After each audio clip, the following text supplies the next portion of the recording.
오늘은 스가랴 4장 1절에서 14절까지 말씀입니다. 내게 말하던 천사가 다시 와서 나를 깨우니 마치 자는 사람이 잠에서 깨어난 것 같더라. 오늘 말씀을 이렇게 시작하는데요. 우리는 어떤 경우에는 잠이 들 때가 있죠. 육체적으로는 당연히 매일같이 잠이 들어야 정상이고 건강한 것입니다. 그런데 영적인 무기력에 의해서 마치 누가 깨워주지 않으면 안 될 것 같은 상황에 처하기도 하죠. 오늘 본문의 말씀은 마치 영적인 무기력을 나타내는 것 같습니다. 그래서 자는 사람이 잠에서 깨어났다라고 말하지 않고 마치 자는 사람이 잠에서 깨어난 것 같았다고 이야기하는 겁니다.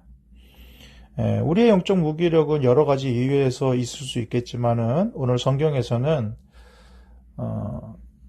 성전을 지어야 되는데요. 그것이 쉽지 않았을 거라고 생각합니다.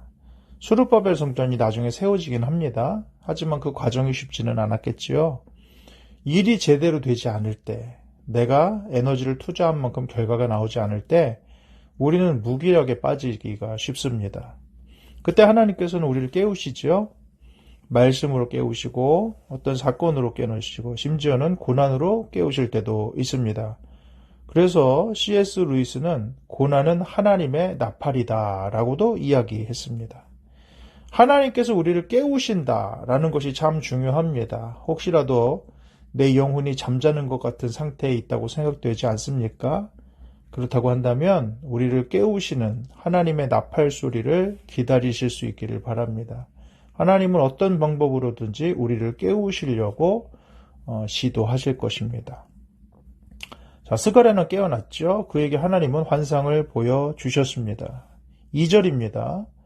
그가 내게 묻되 내가 무엇을 보느냐? 내가 대답하되 내가 보니 순금 등잔대가 있는데 그 위에는 기름그릇이 있고 또 그 기름그릇 위에 7 등잔이 있으며 그 기름그릇 위에 있는 등잔을 위에서 7 관이 있고 그 등잔대 곁에 2 감람나무가 있는데 하나는 그 기름그릇 오른쪽에 있고 하나는 그 왼쪽에 있나이다. 순금 등잔대와 기름그릇 이런 것들이 있었지요. 그리고 2 감람나무가 관을 통해서 연결되어 있었습니다. 자, 감람나무는 무엇일까요? 11절에 보면은 내가 그에게 물어 이르되 등잔대 좌우에 2 감람나무는 무슨 뜻입니까? 이렇게 물었습니다. 그때 금 기름을 흘리는 2 금관 옆에 있는 이 감람나무 2 가지는 무슨 뜻이니까? 이렇게 다시 물었다는 것이죠. 그러니까 관으로 연결됐는데 금 기름을 흘렸다라는 것입니다. 그러니까는 등잔이 불이 붙어서 유지가 되려면은 기름이 있어야 되지 않습니까? 그것을 이제 나타내는 것인데 여기서 순금 등잔대는 하나님의 임재와 영광을 드러냅니다. 그리고 2 감람나무로 말미암는 이 기름은 뭡니까? 성령으로 인한 어떤 공급을 의미하지요. 그것을 참고하시면 되겠습니다. 자, 천사하고 계속 스가랴가 이야기를 하는데 우리가 잘 아는 굉장히 유명한 말씀은 그 뒤에 이제 나옵니다. 6절입니다. 그가 내게 대답하여 이르되 여호와께서 스룹바벨에게 하신 말씀이 이러하니라. 만군의 여호와께서 말씀하시되 이는 힘으로 되지 아니하며 능력으로 되지 아니하고 오직 나의 영으로 되느니라. 이 6절 말씀은 스가랴에서 가장 유명한 말씀이지요. 이는 힘으로 되지 않는다. 여기서 이는 무엇이냐면은 성전 재건을 말하고 있습니다. 어떻게 보면은 건축물 만드는 것은 인간의 지혜와 노력으로 될 것 같지 않습니까? 재정이 있고 사람을 부리면 될 것 같아요. 그런데 하나님의 일이지 않습니까? 하나님의 일은 힘으로 인간의 능력이나 인간의 어떤 재능이나 인간의 전략이나 이런 것으로 되는 것은 아니라는 것입니다. 우리가 이 세상을 살아갈 때 오해하는 경우가 많죠. 그건 뭡니까? 이거 전략이 없어서 그래. 내가 힘이 모자라서 그래. 스펙이 부족해서 그래. 내가 열심히 좀 없었나? 내가 집중을 좀 못했나? 이 모든 것의 문제를 스스로에게서 찾으려고 하는 경향입니다. 그런데 꼭 그렇지 않다는 거죠. 어떤 부분에 있어서는 하나님의 역사가 필요한데 그게 키인데 마치 고대 건축물 지을 때 아치형으로 지으려고 하면 중간에 키스톤이라고 해서 모든 압력을 받아낼 수 있는 돌덩어리가 들어가 있지 않습니까? 마치 우리의 인생의 키스톤이 하나님의 능력인데 그거를 제외하고 나서 자꾸 생각하니까 무너질 수밖에 없는 것이죠. 여러분, 우리 인생의 키스톤은 어디 있습니까? 예수 그리스도이죠. 모퉁이 돌 되시는 예수님이시며 그리고 성령의 은혜라는 것입니다. 힘으로 되지 않는 거, 능으로 되지 않는 거 꼭 성전 재건만입니까? 우리의 삶에 있어서도 우리의 힘과 능을 벗어나는 그런 사건들이 너무나 많다는 것입니다. 자, 큰 산아 내가 무엇이냐? 큰 산은 무엇입니까? 그 당시에 성전 재건을 막는 어려운 문제들이죠. 사람이 부족한 것일 수도 있습니다. 분위기가 험악한 것일 수도 있습니다. 하여간에 뭐든지 내가 사명을 감당하지 못하게 만들고 뚫고 나가지 못하게 만드는 모든 문제와 장애는 큰 산이 되는 것입니다. 그런데 그게 어떻게 된답니까?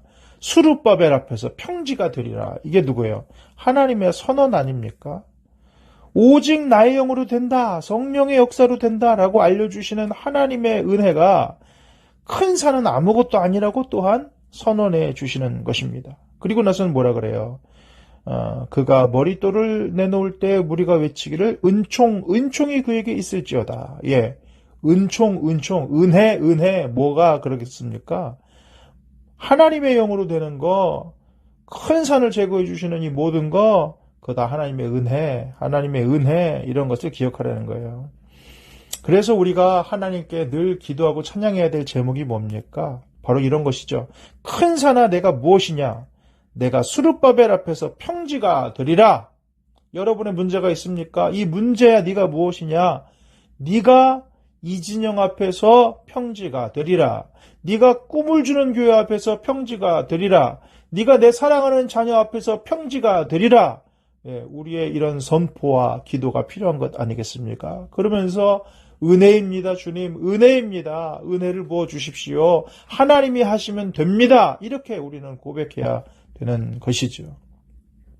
예, 또 말씀하셨죠. 9절입니다. 수르바벨의 손이 이 성전 기초를 놓았은즉 그의 손이 또한 그 일을 마치리라. 예, 하나님의 은혜로 성전의 기초가 놓여졌습니다. 그렇다고 하면 하나님이 마무리 질 수 있도록 도와주신다는 거예요. 그래서 무슨 일을 시작할 때 성령과 동행하는 것이 중요합니다. 하나님이 하시면 하나님이 마무리도 하신다. 이게 얼마나 중요한가 생각해 봅니다. 자, 마지막입니다. 13절 읽어보겠습니다. 그가 내게 대답하여 이르되 내가 이것을 무엇인지 알지 못하느냐 하는지라. 내가 대답하되 내 주여 알지 못하나이다. 14절 이르되 이는 기름 부음 받은 자 둘이니 온 세상의 주 앞에 서 있는 자다. 기름 부음 받은 자 둘을 두 감람나무로 표현한 겁니다. 그런데 둘은 누구겠어요? 수르바벨이 하나일 것입니다. 지도자죠. 수르바벨은 주전 537년에 1차 포로기한 때 백성을 인도해 돌아온 지도자였고요. 다리오 왕 때 유다 총독이었습니다. 한마디로 정치 지도자죠. 여호수아는 우리가 앞전에 나왔지 않습니까? 앞전에 환상에서 나온 것처럼 대제사장입니다. 그러니까 기름 부음 받은 사람, 성령 충만한 사람, 하나님 앞에 무릎 꿇는 사람을 통하여서 하나님께서는 그렇게 역사하시더라.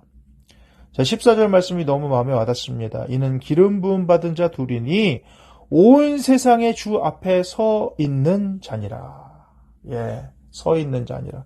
하나님 앞에, 온 세상의 주 앞에 서 있는 자. 하나님께서는 그들을 통하여 하나님의 일들을 행하시더라. 자, 오늘 말씀을 정리하려고 합니다.